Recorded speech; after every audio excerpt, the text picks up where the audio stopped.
नमस्कार, मी रेक्सा. आज मी लालबाग परळच्या सुप्रसिद्ध गणपतीचे दर्शन घेणार आहे. तुम्ही बी या माझ्या संगती. ऐका मंडळी, कथा सांगतो मुंबईच्या राजाची गणेश गल्लीवाल्याची.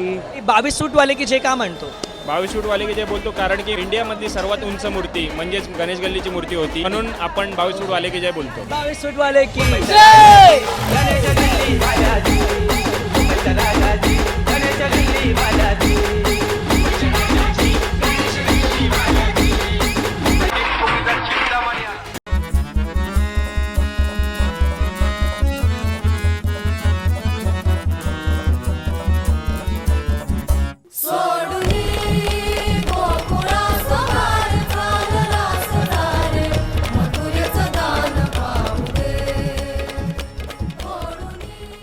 खंडोबा आणि गणरायाचे मंत्रमुक्त करणारे एक स्वरूप म्हणजेच परळचा राजा. अगर तुम